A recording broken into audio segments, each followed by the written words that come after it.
Oh, begitu ya Mbak Yani ya. Iya.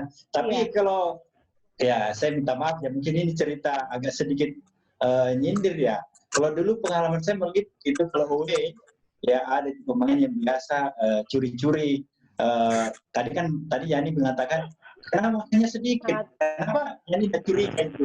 Padahal sebetulnya kita makan di luar hotel, makan sebanyak-banyaknya setelah itu kembali ke hotel. itu Kalau masalah. Rasid ketawa-ketawa mungkin pernah lihat temannya melakukan itu.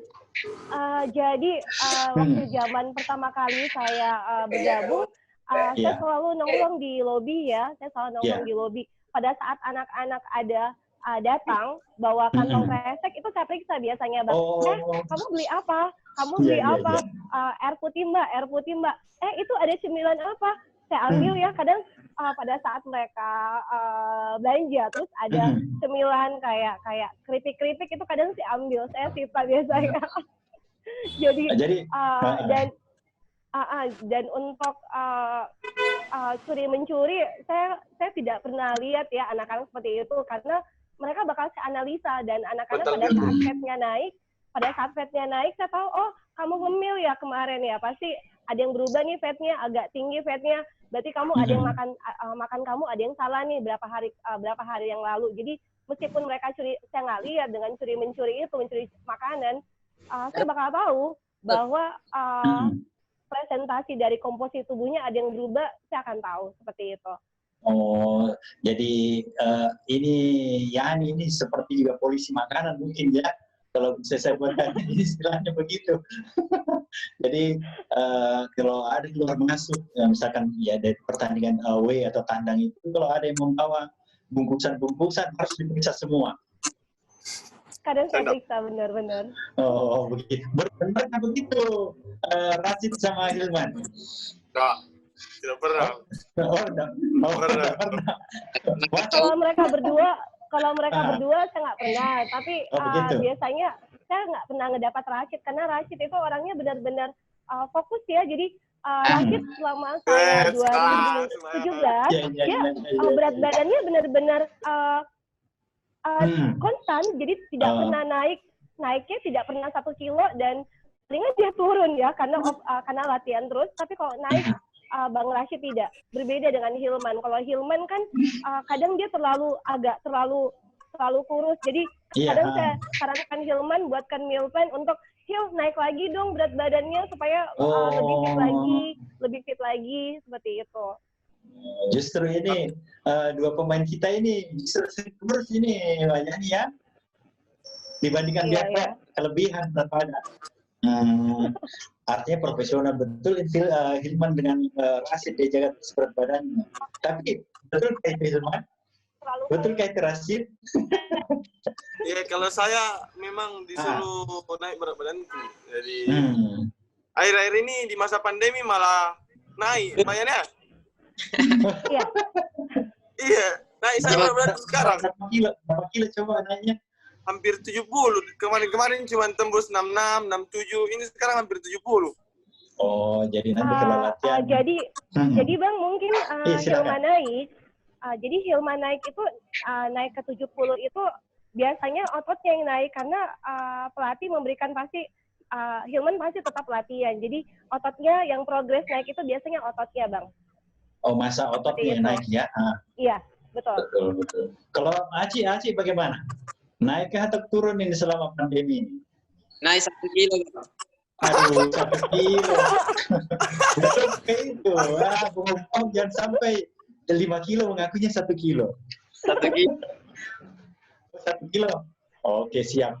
Saya Aci di mana kan tadi kayak ada di tempat konter apa ini ya? Apa lokasi di mana ini Aci? Saya lihat ada tadi pakaian waktu jalan tadi ini saya lihat. Di toko Bang. Lagi di toko. Cetakan ya. Oh, siap. Nanti kalau Tribuners yang melihat atau ingin belanja bisa di tokonya Aci juga itu. Siap. Aduh. Ya, boleh kan? Ya, sekalian kita kasih tahu kan di mana alamatnya kalau nanti jalan-jalan. Tokonya Aci.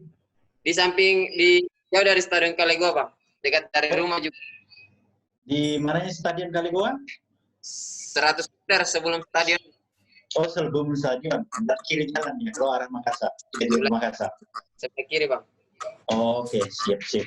Nanti kalau ada kesempatan jalan-jalan ke tempatnya sih. Oke, lanjut lagi kembali ke Yani ya, terkait dengan nutrisi.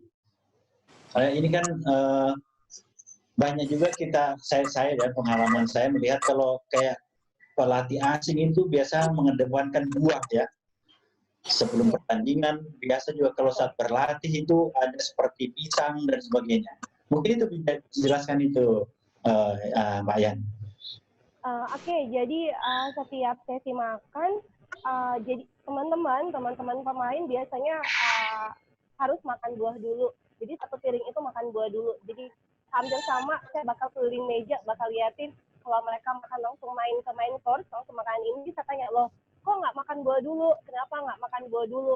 Oh, tadi udah nggak? Oh, ya udah. Atau jadi anak-anak memang selalu makan buah dulu karena dari 2017 Coach Rene udah meminta saya untuk menjelaskan kenapa harus makan buah dulu. Karena kalau kita makan dengan langsung makanan berat seperti ikan atau dada ayam, dia butuh waktu 3 jam untuk diolah dulu. Mencernanya ya, mencerna. Jadi kalau makan yang berat-berat dulu, terus terakhir adalah buahnya itu udah jadi basi dan sangat tidak bagus untuk tubuh, Bang. Seperti itu.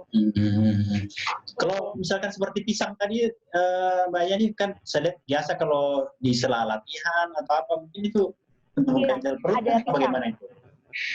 Pisang sangat bagus karena mengandung zat potasium ya, jadi untuk anti kram dan lain sebagainya, dan pengganjal perut juga supaya jadi kenapa disiapkan buah pada sesi latihan itu untuk karena dia mengandung karbo juga, jadi pisang kan dari karbo juga, Bang, dan sangat bagus pastinya untuk tubuh seperti itu. Jadi memang termasuk untuk menyiasati juga ya posisi buah ini ya, kalau misalkan kondisi kosong seperti itu ya. Atau juga kan saya pikir menambah tenaga juga ya, cepat untuk dicerna itu. Betul. Pisang sangat cepat untuk dicerna. Kalau kita mungkin ya yang hidup normal di keseharian, selain pisang apa kira-kira dianjurkan coba ya? Jadi cemilan sehat itu pasti buah-buahan dulu ya, Bang ya. Teman-teman tahu bahwa pada saat mengganti cemilannya mereka ganti cemilan dengan buah dengan sayuran, dan bisa dengan roti gandum atau biskuit gandum, Bang. Mungkin dengan cemilannya mungkin dengan umbi-umbian seperti ubi jalar atau ya alpukat atau buah ya pasti seperti itu. Jadi untuk kita, meskipun kita bukan atlet ya, memang cemilannya harus kita ganti apalagi masa pandemi seperti ini kan, jadi harus kita ganti dengan perbanyak cemilan buah dan sayur. Seperti itu. Oke. Kembali mungkin terkait dengan ini kan masih masa pandemi, belum jelas kapan latihan juga ya, bayarnya belum ada instruksi. Iya, belum ada. Kira-kira kalau misalkan nanti ya mulai berlatih, hal atau langkah apa yang akan dilakukan Mbak Yani sebagai nutrisionis ahli gizi untuk menangani Rashid, Hilman dan kawan-kawan mereka saat mau berlatih? Jadi pada saat mereka langsung datang, mereka semuanya saya analisa pastinya, bakal saya cek kembali berapa berat badannya seperti itu, Bang, untuk awalnya, dan kita bakal lihat progresnya ada yang naik kah atau ada yang turun seperti itu. Berat badan yang pertama yang ditimbang ya? Iya. Kalau untuk nutrisinya, yang apa yang dianjurkan setelah misalkan ketahuan naik atau ketahuan turun? Mungkin ada apa ya? Ada setelah dipantau itu disarankan apa begitu? Ya, kita kasih nutrisi dan teman-teman punya nutrisi masing-masing ya pastinya. Jadi teman-teman pemain punya nutrisi masing-masing yang kadang mereka confirm ke saya ya, mereka foto ya nutrisi saya ini. Jadi nutrisi saya ini, jadi saya oh iya nih ini cocok, ini enggak, jadi gitu. Jadi mereka punya nutrisi masing-masing. Oh seperti itu ya, artinya tiap pemain boleh jadi berbeda ya Mbak Yani untuk berbeda. Konsumsinya berbeda. Ya. Satu contohnya misalkan, ya satu contohnya mungkin kalau dari tamu kita ini Hilman sama Rashid sama atau berbeda kira-kira ini? Silakan nutrisinya. dijawab Bang Rashid. Iya. Rashid sama Hilman kira-kira kalau nutrisinya dikasih PR dari Mbak Yani sama atau berbeda? Apa yang dianjurkan kalau untuk kesehariannya? Nutrisi yang dianjurkan dari nutrisinya Mbak Yani apa? Apakah makan nasi, menjaga ini, makanan ini yang tidak boleh, atau tidak boleh berlebihan yang daging-daging atau apa? Hilman coba dulu. Ya, oke, silakan. Hilman dulu coba. Kalau Mbak Yani yang anjurkan kemarin itu harus lebih banyak makan daging ketimbang nasi. Oh, jadi begitu. kalau nasinya sedikit, dagingnya harus banyak. Oh. Kan, berat badan saya kan harus naik, jadi seperti itu yang dianjurkan oleh Mbak Yani. Nasi sedikit tapi dagingnya yang banyak. Oh, begitu ya. Kalau Rashid ya sama juga. Sama Bang. Tapi kalau saya dianjurkan banyak itu Bang, makan daging sayur. Daging sembarang atau daging daging ikan sama ayam. Oh ya, itu kan daging ikan sama ayam. Mungkin juga daging sapi juga kan yang berkaki. Boleh Bang. Daging sapi boleh. Kalau sapi ya. Iya, apalagi saya takut kan kalau Hilman yang di Jeneponto nanti makan daging kuda terus kan. Nah, itu kan. Dan kadang-kadang terus dimakan tiap hari. Ya kan jangan over Hil kudanya, ya, jangan over. Betul. Jangan over. Jangan terlalu sering itu Hilman yang di sebelah kiri kan. Makanya Hilman ototnya naik kayaknya karena makan dagingnya daging kuda ya. Betul sekali tuh Mbak, yang daging kuda memang. Wah, itu ternyata ketahuan kan. Makanya naik 4 kilo, 5 kilo ternyata konsumsinya daging kuda. Ya, Aci ya bagaimana? Aci hobi makan coto juga kayaknya ini? Iya Bang. Oh, kalau Aci kayaknya kalau yang pasti sarankan memang banyak-banyak makan coto juga ini. Begitu Mbak Yani juga ya? Makan coto ya nggak selalu sih Bang, jadi ya, biasanya kalau ada yang ulang tahun, kalau makan coto teman-teman biasanya kalau ada yang ulang tahun atau kita makan pizza seperti itu, jadi tidak tiap hari sih teman-teman makan coto. Mereka tahu bahwa ya coto itu kadang agak lemaknya agak tinggi ya, jadi tidak tiap hari kok mereka makan coto. Iya, apalagi jangan sampai yang isi cotonya itu visceral kan, yang isi perut semua itu itu kan berbahaya kalau jeroan-jeroan itu kan. Iya, betul. Lebih bagus disarankan yang mungkin yang isi daging mungkin ya Mbak Yani.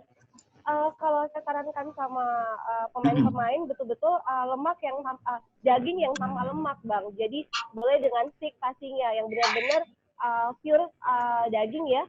Jadi seperti itu. Pure daging ya, murni daging. Iya. Tanpa lemak Bang. Nah, itu Hilman sama Rashid dengar sendiri kan, jadi ataunya sebelumnya sudah berkali-kali kan juga dikasih tahu kan. Kadang-kadang saja ya, artinya daging boleh, dan kalbunya visceral dan jeroannya. Oke, mungkin next ke ada kayaknya saya mau bacakan dulu ini dari Tribuners, kawan-kawan Tribuners. Ini ya, salamnya untuk Hilman, ini salam dari Iqbal. Oh, ini kayaknya dulu reporter Tribun yang di Jeneponto ini kayaknya Iqbal. Kayaknya salah satu yang membuat tulisan soal Hilman dulu ini. Iqbal, pasti kenal kan?